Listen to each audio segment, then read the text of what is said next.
Now, you can't think about digital marketing with your business without thinking about email marketing. I know you've been on different newsletters and subscriber lists, and your inbox just gets inundated with it. And maybe you've even tried it in your own business.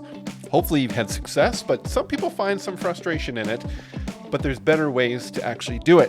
Today's guest is from a company called Aweber, if you've heard of them. Kelsey Johnson, she is a product manager with the company, and she joined me to have a great discussion about some things that you should be doing differently and different ways of thinking about how you use email to grow your business. So without further ado, let's get right into the episode.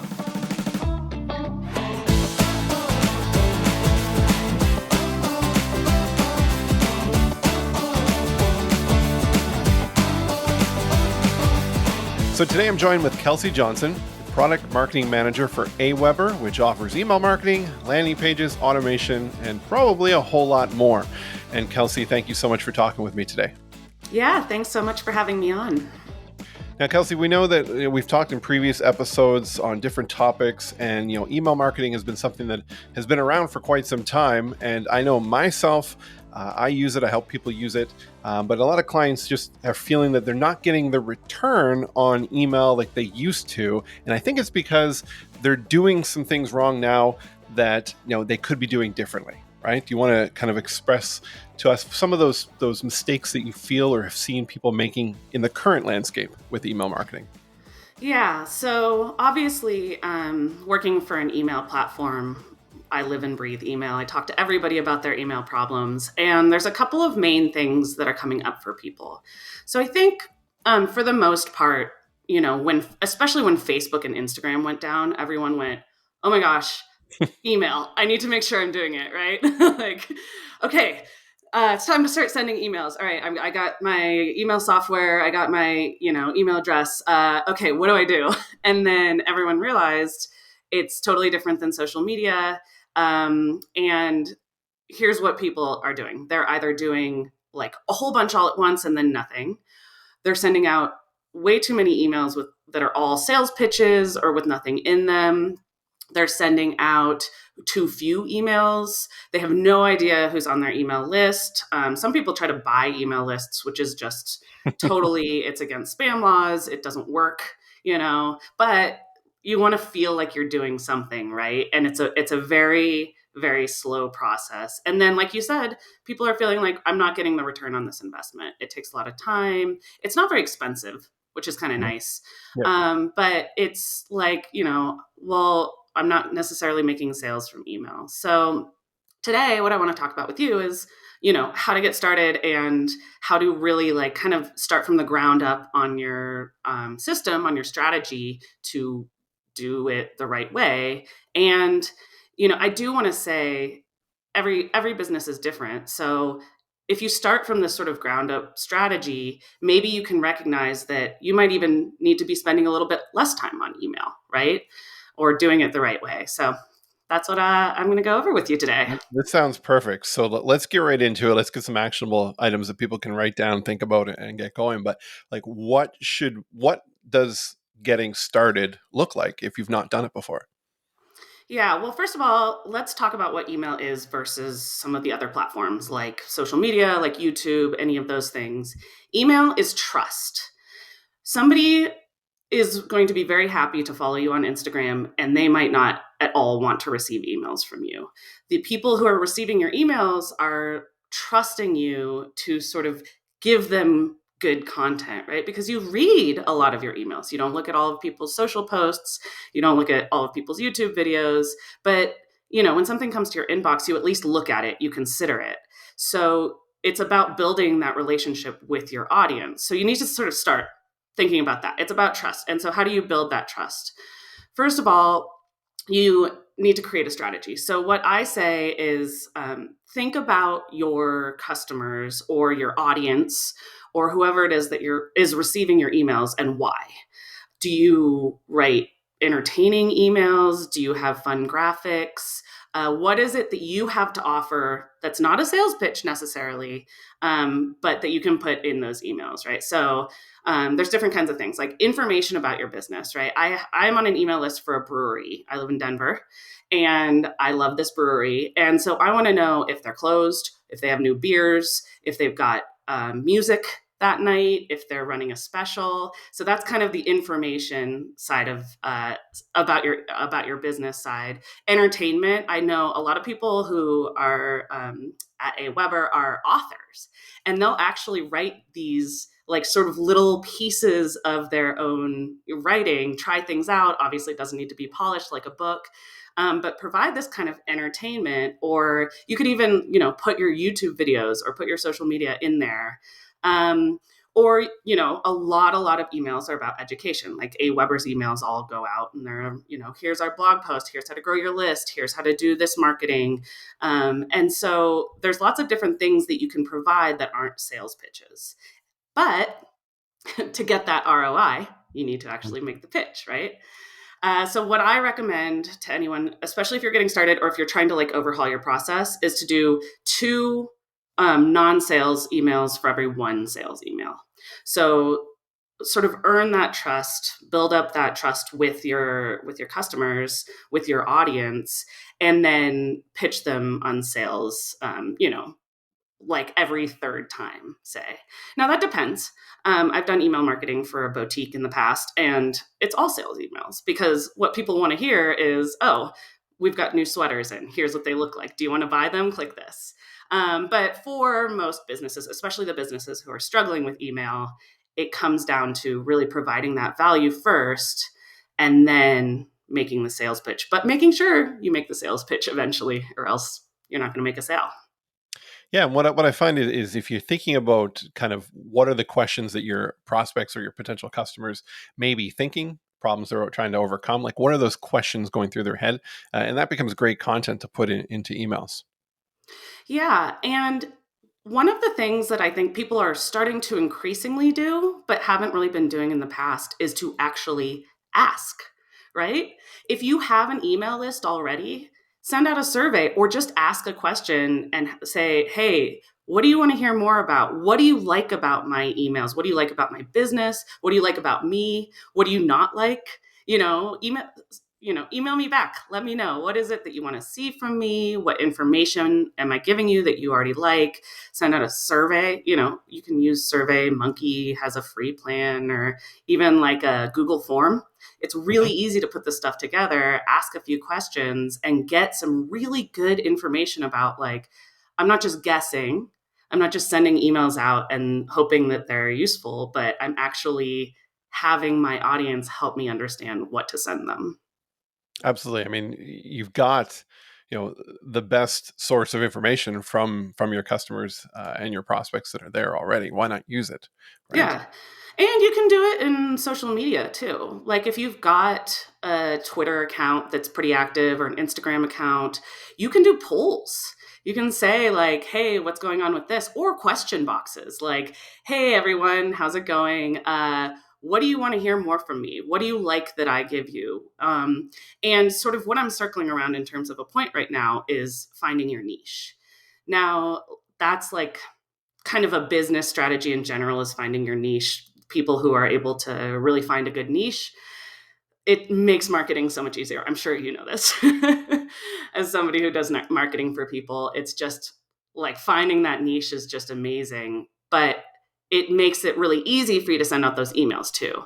So is my niche people who, like fantasy books, right? In the author example, if so, I can send them the books that I'm reading, or some fan fiction, like kind of these things that it's like, I might not like that, but this person's audience does, because they've found that niche of people where that's exactly what they want to find. So if you can, through your social media and through questionnaires and even things like TikTok, right? TikTok's got this great algorithm that if you start creating content, you'll find out where the niche is that people really like that. And then Mhm. you can use that to create the content that you're putting out in your like email newsletter, in your education, entertainment, whatever, and find that niche. But Yeah, it's I mean, something that not a TikTok's lot of people are amazing for that. doing. Yeah. Yeah. I mean, utilizing, don't silo yourself in just in like, okay, I can only send out emails. Is not like a lot of people will think about it as like it's a one-way communication, right? It's like it's just me pushing stuff out, right? And it's not. I mean, for me personally, the best response I've gotten on any email just marketing my agency was 7 words, and it was, "What do you need help with?" Was all it was, and people would respond with either, "Hey, I got this project, let's talk." So I was getting sales from that, or people would just say, "Here's a challenge I have," and that became content for either a YouTube video or a blog post, right? And it was very simple, right? No real design behind it, and it was easy. It came in fast. People could just hit reply and tell me what they were thinking, right? You don't have to get so in depth with it. And I'm going to bring up a word a little bit later that is really kind of my pet peeve when it comes to people thinking about email. But we'll get to that in a second. Now, I guess what would you say is like great tips for getting people to open your emails, right? Because we get inundated with so many emails into our inbox.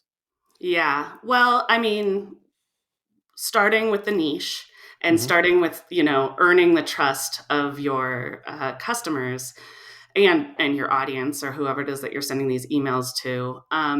The best thing that I think you can do to get people to actually open your emails, other than not buying lists, not spamming people in general, because then you'll just Gmail will just send you always to a spam filter or something like Right. that. But what it really comes down to is testing. I'm a writer. I have a degree in English literature, which of course makes me nowhere near good at marketing writing. I had to completely relearn that. Um, but I don't know what people are going to like until I try out two different things. So doing a split test, right? And I think the best place to do a split test, especially if you have a smaller list, is in that subject line. Try out emojis, try out personalization, right? You can actually pull in somebody's information, and everyone knows this because you've seen, Hmm. hey, Kelsey, I noticed you need whatever. So we know that people are able to do this at scale. But yeah, pull in their first name, pull in their location, like, hey, what's going on in Denver? Pull in some of that personalized information and see if it works. Don't assume it works. Don't read a blog post that says, hey, personalization works. Try it out on your audience and try it out by trying two different things and seeing which works better. Absolutely. Data drives all decisions, right? Yeah, it's not, it's the less fun, kind of less sexy part of it, but what it comes down to is then once you know, okay, emojis work better than non-emojis, or a really short subject line works way better for my audience than a super long one, or, I don't know, all caps. I'm not a huge fan of an all cap subject line, but maybe your audience is. And once you know that, you can keep iterating on it. So the next one you send out, you can learn from that, and you will slowly find that you know exactly how to talk to your audience. Hmm. And I think it's fair that it's always evolving. I mean, if you find something that's going to work and you just keep doing that, that's going to start to just blend in, and it may not work 6 months down the road, right? You have to change it up because it becomes something that other people are either starting to trend and do more of. Yeah, and I think that we're kind of starting to emerge from this a little bit, but a lot of people, especially in marketing departments, have this mentality of, well, we need to get a newsletter out and it needs to go out every week or every month or every other week. And they forget that like people now have that mentality of social media. They're getting your emails and they might be reading your emails, but they still have the like, I'm not seeing the same thing on YouTube that I was 6 months ago. Why would I want to be getting the same emails from you? Mhm. Or, I'm not seeing the same trends on even like Reddit or TikTok that I was 3 months ago. So why would I be wanting to get the exact same types of emails? Like you can keep these things fluid. You can try out new things and you might find that that's what resonates with your audience better. Absolutely. Now you said the word, you beat me to the word of the thing that was my pet peeve is this word newsletter, right? Especially when you've got a new business starting out, and that's immediately what they go to is like, sign up for my newsletter, right? Like, and I always challenge somebody to say, why? What's the value in that? Like give the newsletter, right, a brand, an identity, a purpose, right, a utility in somebody's life. And that's what they need to subscribe to. They're subscribing to what they're going to get out of it, right? They don't care that you have a newsletter. I don't know what said it, but somebody said, nobody wakes up every morning saying, oh, I can't wait to subscribe to another newsletter. It just Oh, doesn't I'm happen. so happy. Right. Yeah. Right. So with that, I mean, like, what are your thoughts on getting people to, um, you know, get on your list, right? To build that list versus you just, somebody sends you an email and suddenly you put them into your CRM and you start blasting them out your content. Yeah. Well, the first thing I want to say is you should manage your expectations. With anything in marketing, the ultimate goal is sales, right? So if somebody doesn't want to buy anything from you from receiving your emails, it's okay to not have that person on your list. Maybe they're buying stuff from you via Instagram. Like maybe you've got a young audience and they want to buy stuff directly from your social media or from your Linktree or whatever like that. It's okay to not have those people on your email list.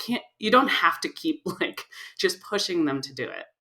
But talking about sort of equating email and social media, I think one of the best things you can do, there's now functionality in Aweber, but in a lot of these email platforms that allow you to show your previous emails.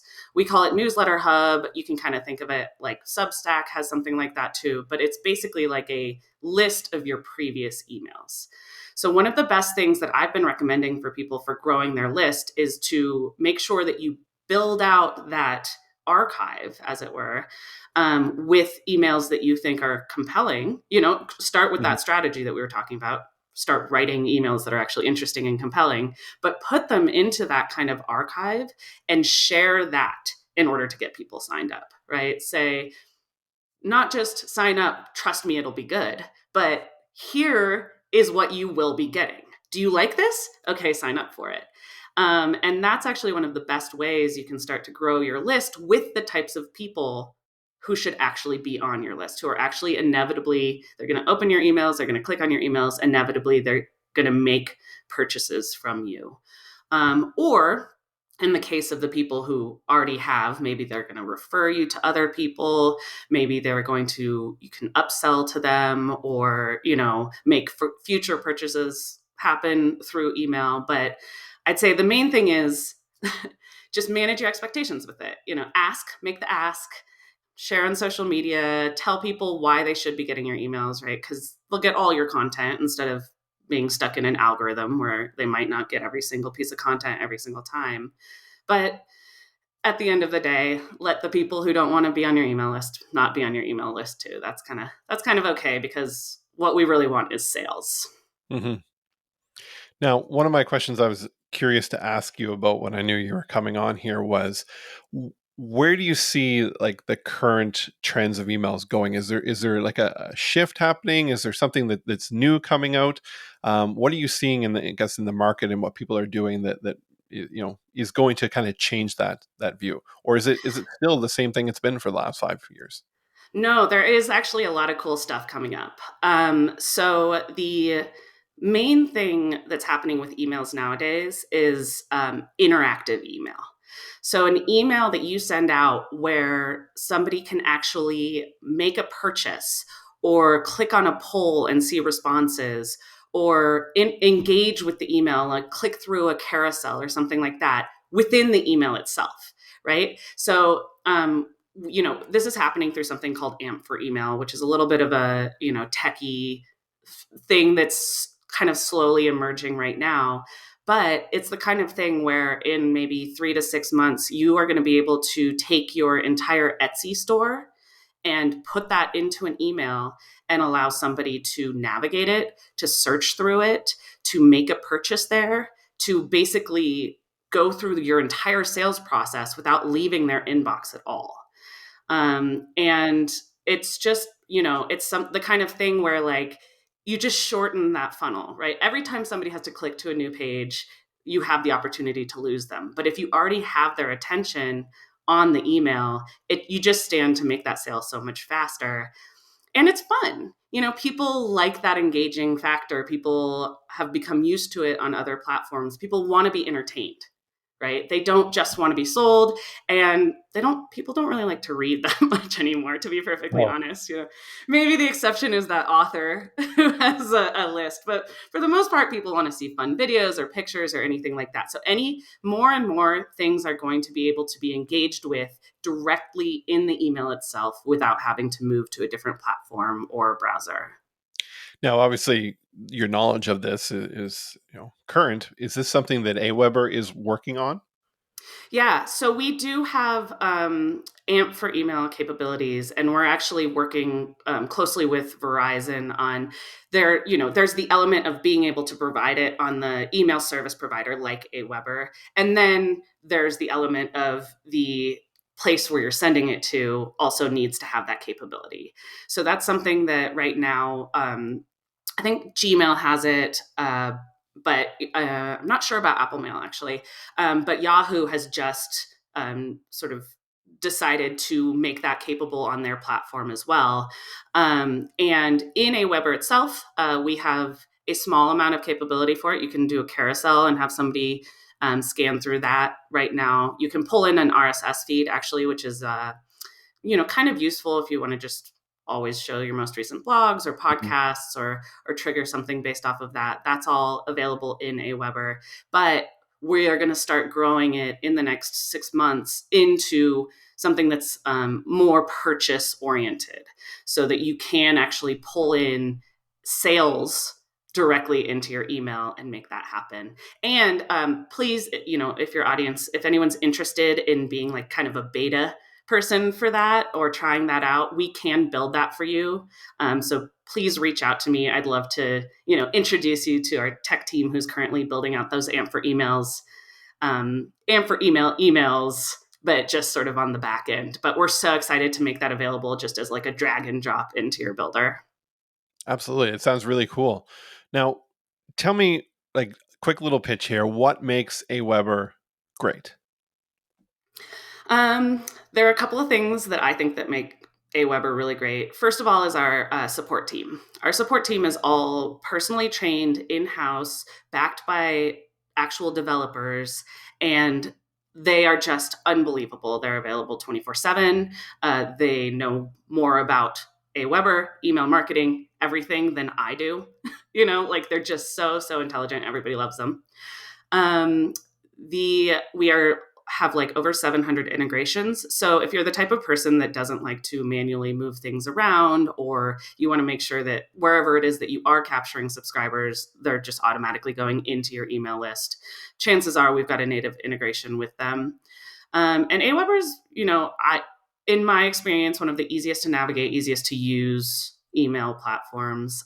I've certainly used other ones in previous jobs, and just getting around and trying to figure out how to get done what I'm trying to get done can be complicated. So those are my main favorite general things that I think people tend to like about Aweber.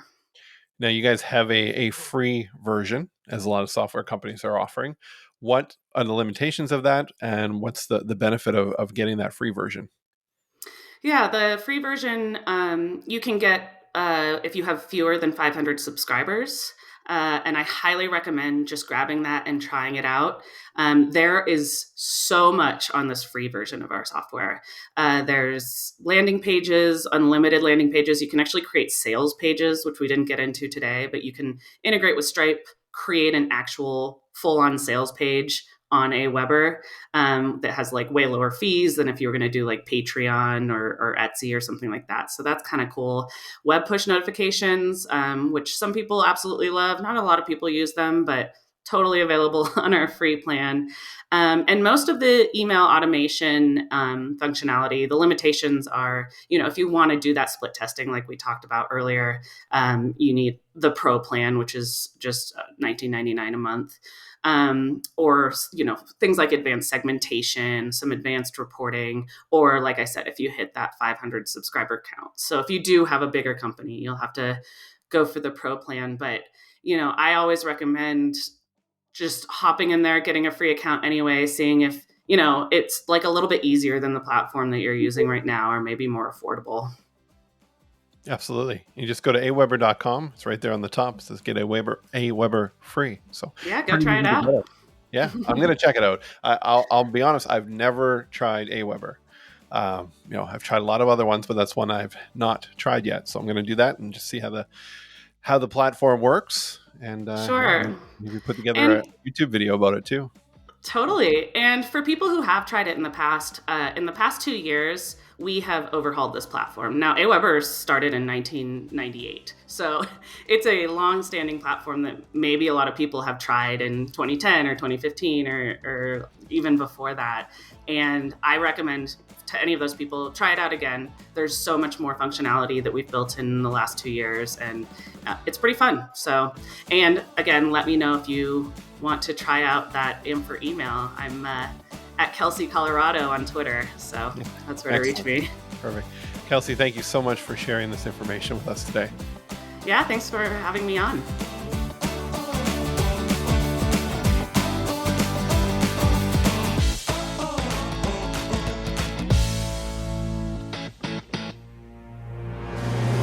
Running your own business is hard. Those long hours, the doubt, the challenge to meet demands.